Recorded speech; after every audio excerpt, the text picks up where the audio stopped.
Այսօր մեր մոտ հերթական շատ կարևոր դաս է եւ ինչու շատ կարևոր այս անգամ, որովհետեւ մենք կփորձենք խոսել կարմայի մասին, բայց կարմայի մասին մենք շատ դասեր ենք ունեցել եւ հետաքրքրվողները կարող են հետ գնալ եւ փորձել այդ դասերը նայել։ Այնուամենայնիվ այսօր մենք լրիվ այլ տեսանկյունից կդիտարկենք կարմայի հասկացությունը ընդհանրապես եւ հայ իրողության մեջ կարմայի գաղափարը։ Եվ այդպես երկու հիմնարար պատճառ, թե ինչու մենք այսօր դիտարկում ենք այդ թեման։ Առաջինը նորից եւ նորից մենք կրկնում ենք, որ ցավոք սրտի համատարած սխալ ընկալում կա կարմայի հասկացության ընդհանրապես, շատ հաճախ այն սխալ է գործածվում նույնիսկ, եւ նույնիսկ մասնագետները, ովքեր որ աշխատում են մարդկանց հետ եւ կարծես թե պետք է գոնե փորձեին ընկալել կարմայի գաղափարը, հատկապես եթե այն օգտագործում են եւ որպես իրենց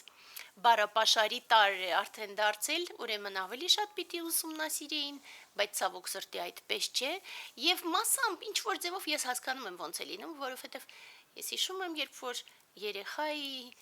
փոքր այդ ժամանակ ինչ որ բաներ փորձում էի կարդալ, փորձում էի ինչ որ բաներ հասկանալ իմ մանկական ձևով եւ տարբեր գրքեր անթիվ կարդում էի, փորձում ինչ որ բաներ հասկանալ եւ այլն եւ ինձ թվում էր, որ հասկացել եմ, բայց հետագայում երբ որ գնացի Տիբետ, այդ ժամանակ հասկացա, որ պետք է ամբողջը ջնջել եւ զրոյից նոր գիտելիքներ հավաքել եւ նորից մենք դրա համար կրկնում ենք անհնար է գնալ հոգեվոր զարգացման ճանապարհով առանց ուսուցչի,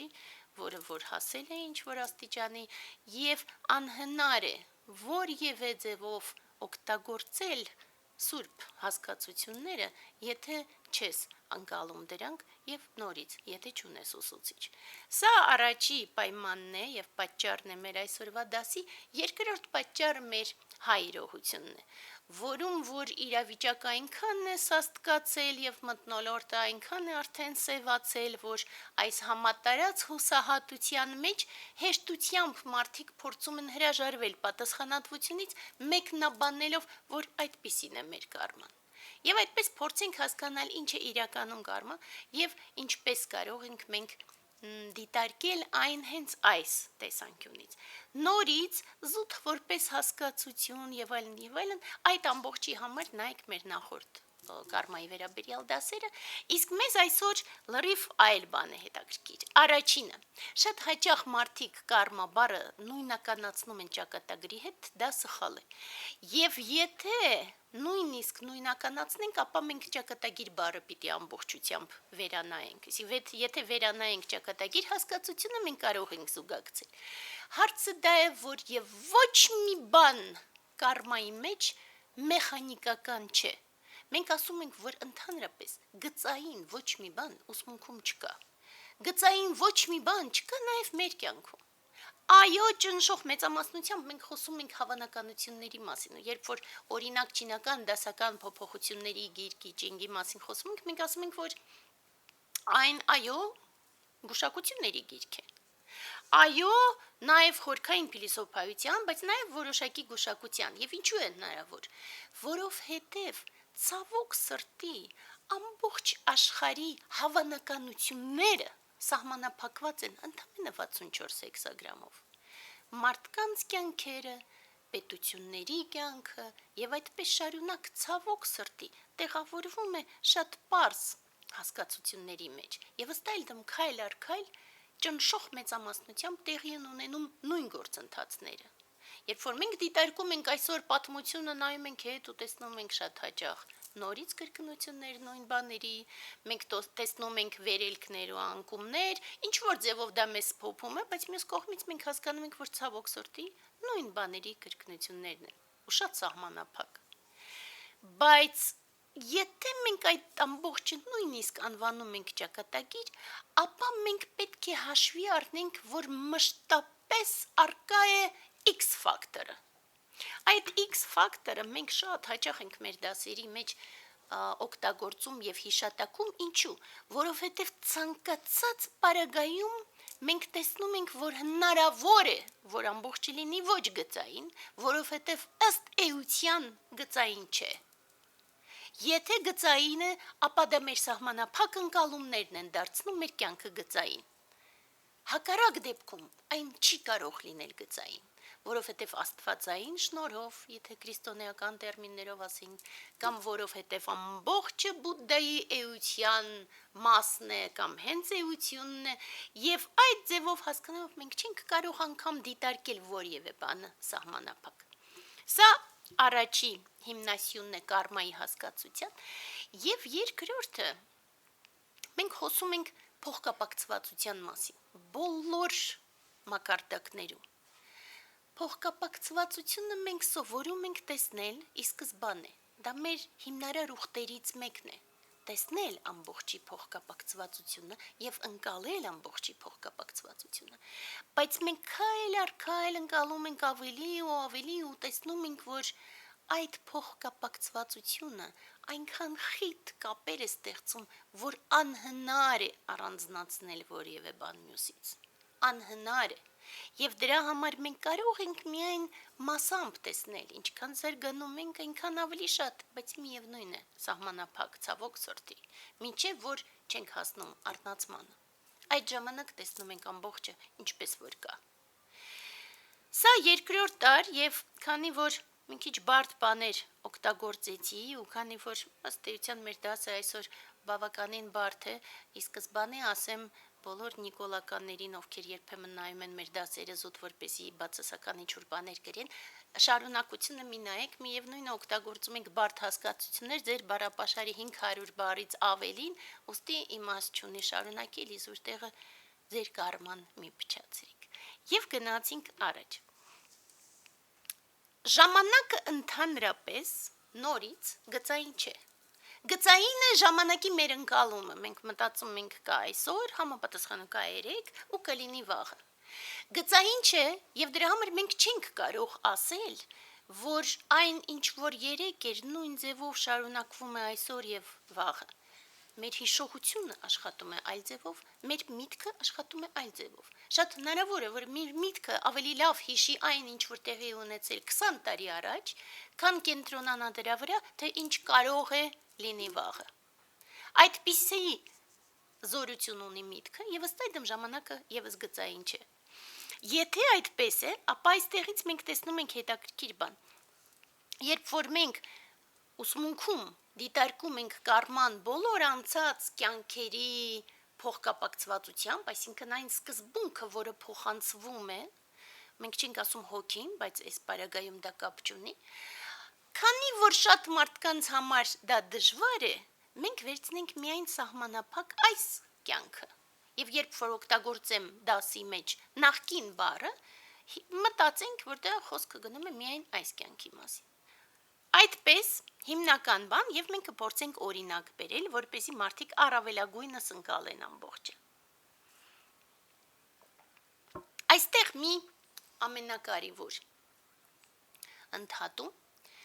ոչ մի բան բուդդայականության մեջ չի հնչում որպես զուտ հիմնասյուն կամ դոգմա առավելագույնս եւ կամ էլ զուտ, որ այսպես է եւ մենք պիտի ընդունենք, որ այսպես է եւ դա ինչ որ առումով կարևոր է։ Ոչ, ցանկացած բան բուդդայականության մեջ բացատրվում է եւ ավելին։ Ցանկացած բան կոչված է ոչ թե որ դու հասկանաս, որ այդպիսին է տիեզերական օրենքը։ Մեզ չեն հետաքրքրում տիեզերական օրենքները, եթե միայն դա չի օգնում մեր զարգացմանը, ամեն քայլափոխին։ Եվ դրա համար, երբ որ մենք խոսում ենք կարմայի մասին, մենք չենք խոսում զուտ, որովհետև հետաքրքիր հասկացությունը կարելի է խոսել, ոչ, այլ որովհետև կարմայի ընկալումը, այսինքն ընկալումը պատճառը հետևանքային կապի, տալիս է մեզ հնարավորություն ավելի լուրջ վերաբերվել մեր յուրաքանչյուր արարքին, որովհետև մենք հասկանում ենք, որ յուրաքանչյուր արարքը մարմնի, մտքի եւ խոսքի մակարդակում ստեղծում է իր հետևանքները եւ ըստ այդմ ստեղծում ենք լավ պատճառ, ունենում ենք բարի հետևանք, ստեղծում ենք չար պատճառ, ունենում ենք չար հետևանքներ։ Այ դրա համար է կարմայի օրենքի կարևորությունը եւ հենց դա է պատճառը, որ մենք նորից եւ նորից խոսում ենք այս թեմայով։ Եվ այդպես եկեք վերցնենք մի օրինակ, որը ես շատ հավանեցի, երբ որ մտածեցի, եւ ըստ այդմ դիտարկենք, թե ինչ է կարմա։ Եվ այդպես կանգնած եմ առավոտ շուտ, պատուհանի մոտ, սովորություն չունեմ կանգնելու պատուհանի մոտ եւ ըստ այդմ դա ել ավելի կարեւոր է։ Եվ մեր բակում, ինչպես մյուսների բակերում շատ կատուներ կան եւ շատ թռչուններ եւս։ Եվ ես տեսնում եմ, որ մի կատու բարձրանում է հանկարծ ծառի վրա։ Բարձրանում է ծառի վրա, այդ պահին ես նայում եմ պատուհանից, հենց այդ պահից, ու հետո հասկանում եմ, որ այդ ամբողջը իր նպատակ ուներ, որ ես այդ ամբողջը տեսնեի, որ ես այդ ամբողջը մտածեի եւ որ այդ ամբողջը փոխանցեի։ Երբ որ ինքը բարձրանում է ծառի վրա ինչ-որ բարձրության համապատասխան, գալիս է կաչաղակը թռնելով եւ փորձում է խանգարել իրեն։ Ինչու է փորձում, որովհետեւ ձակն է նստած կաչաղակի հաջորդ ճյուղին։ Այստեղ կարևոր մի հատ փոքրիկ զեղում, անգամ կաչաղակը ամբողջ զորությամբ պաշտպանում է իր ձակ կաչաղակին, բայց հայ մայրերը եւ ոչ մի ձևով չեն փորձում անգամ պաշտպանել այժմ իրենց զավակներին դավաճան իշխանություններից, բայց սա կարմիկ այդպիսի մի զեղում։ Վերադառնանք մեր թռչնին եւ անխուսափելի է, որ ինչքան էլ մայր կաչաղակը խանգարի, կատուն մեծ է եւ կուտի ձակին։ Բայց այդ պահին խառնվում է X ֆակտորը։ Այդ պարագայում ես նվաստս։ Եվ ինչ։ Այստեղից մենք կանգնում ենք եւ բացատրում ենք։ Ասում ենք այո։ Նախկինում, հիմա նախկին կյանքում կամ այս կյանքում կապ չունի, նախկինում կաչաղակը ցավ է պատճառել այլ շնչողեակին եւ դրա համար պիտի ապրի այդ նույն ցավը իր պատճառով կորցրել է մյուսը զավակ եւ հիմա կաչաղակը եւս պիտի կորցնի զավակ որպեսզի ընկալի որ իր ստեղծած պատճառը ունեցավ համապատասխան հետևանք կատուն անում է իր կատվությունը այսինքն ինքը իրականացնում է այն ինչ որ իր բնազդի մեջ է Եվ ցավոք սրտի բոլոր կենթանիները, կենթանական աշխարհը, 6 տեսակի շնչողեակներից մեկ աշխարհը տարապում է վախից, որ իրենց կսպանեն կամ իրենք են սպանում։ Սա իր կարման է եւ փոքրիկ ձակի կարման էլ նորից նախկինում, հիմա այս բարեկայում արդեն ստիպված ենք օգտագործում նախկին կյանք, նախկինում ինքը սպանել է եւ պիտի սպանվի։ Կարծես թե ամբողջը գծային է եւ չափված, բայց մշտապես կա X ֆակտորը։ Մշտապես հնարավոր է, որ կլինի մեկը, որը այդ պահին կխառնվի եւ իր իրավիճակը կփոխվի։ Ու ես ձայն եմ հանում, կատուն փախնում է, կաչաղակները փրկվում են։ Փոքրիկ տար։ Հիմա այդ փոքրիկ տարը կոչվում է կարմա։ Իհարկե մենք ասում ենք ըստ սահմանման կարման դա ընդհանրեն արարքներն են, հետո ունենում ենք արդեն կարմայի պտուղներ եւ տիբետերեն լե, մենք ասում ենք լե կարմա, լեվան, այսինքն այդ կարմայի զորությունը, կարմայի զորության աշխատանք։ Բայց հիմա եկեք քայլ առ քայլ նայենք ամբողջը։ Ինչու եղավ X ֆակտորը, որովհետեւ այս կամ այն ժամանակ կաչաղակը իր նախկին կյանքերից մեկում կամ այս կյանքում կապ չունի, արել է որոշակի դրական բան եւս։ Եվ այդ դրական բանը ստեղծեց հնարավորություն, որ X ֆակտորը ինչ որ մի պահին կաշխատի։ Կաչաղակը չէր հասկանում, որ դա հնարավոր կլինի, բայց դա եղավ։ Սա կարմայի եւս խճճվածությունն է։ Այն հենց տարն է, որ մենք չենք կարող ասել, որ խաչմերուկում որ ընտրությունը ինչին կբերի։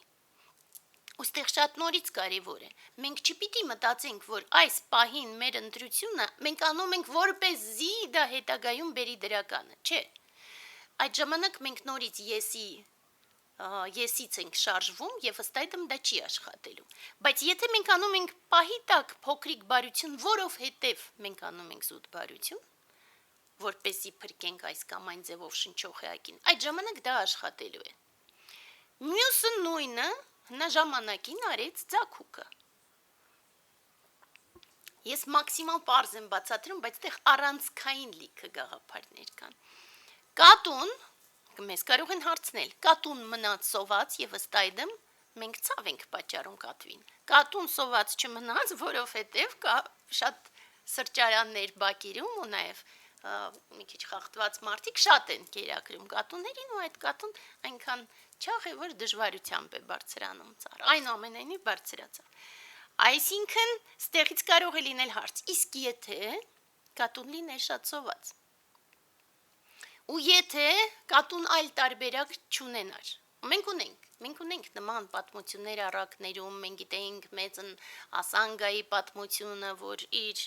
մարմնից կտրեց կտոր և տվեց մահացող շանը, որին ուտում էին որդերը, որպեսզի որդերը ուտեն այդ միսը։ Մենք ունենք նման հերոսական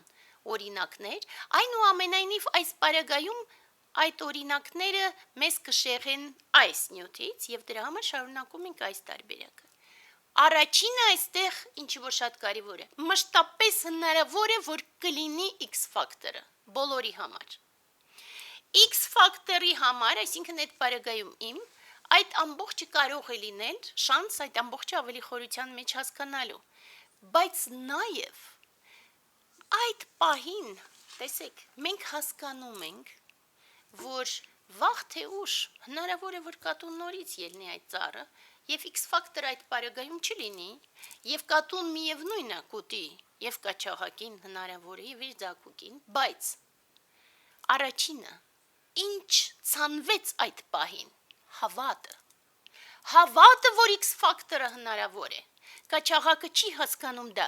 բայց իր գիտակցության սկզբունքի մեջ գրվեց, որ X ֆակտորը հնարավոր է։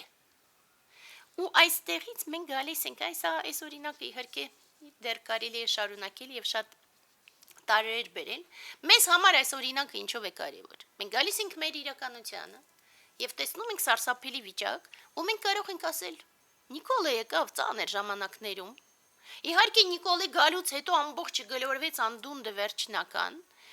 բայց մինչ Նիկոլ մենք ունեինք արդեն տգիտություն, մենք ունեինք արդեն ամբողջությամբ թալանված երկիր և մի շարք այլ տարրեր, այո, այս 7 տարվա մեջ կրթությունը գլորվեց անդունդը վերջնական, մենք կորցրեցինք մեր սրբազան հողերը, մենք կորցրեցինք եկեղեցիները և այդպես շարունակ, բայց այդ ամբողջի պատճառները արդեն կային և հետևանքները եղան և մենք ցավում ենք մեր հողերի համար, բայց էլ ավելի շատ ցավում ենք մեր ազգի համար, որը այդպիսի սարսափելի վիճակում է, որում հնարավոր է, որ գա դավաճանը և այդպիսի վարք դրսևորի, որում որ դավաճանը կարող է հարվածել եկեղեցուն և մարդկանց ճնշող մեծամասնությունը բողոքում է լուր, այդպես սահմանենք, այդ ամբողջը կարող է լինել կարմիկ, ու մենք կարող ենք ասել, այդպիսին է ազգի կարման։ Այս մոտեցումը հանում է պատասխանատվությունը, այս մոտեցումը փաստացի փախուստ է պատասխանատվությունից, որովհետև մշտապես առկա է X ֆակտորի հնարավորությունը, և այդ X ֆակտորը մեզանից յուրաքանչյուրն է, մեզանից յուրաքանչյուրը, որ կարող է ստանձնել պատասխանատվությունը և հյուսել իր կարման, ազգի կարմայի հետ այնպես, որ փոխի ամբողջ իրականությունը։ Ուստի ինչքան ավելի շատ խորհում ենք կարմայի մասին, այնքան ավելի շատ ընկալում ենք, որ մինչև որ մենք չենք ստանձնում պատասխանատվությունը յուրաքանչյուր խաչմերուկին, այդ ծանր իրավիճակները կլինեն այնքան ժամանակ նորից ու նորից կկրկնվեն, մինչև պատասխանը մարտահրավերի չլինի ճիշտը, և դրա համար խորհենք այնքան, որ փոխենք վերջապես այս ամբողջ իրավիճակը։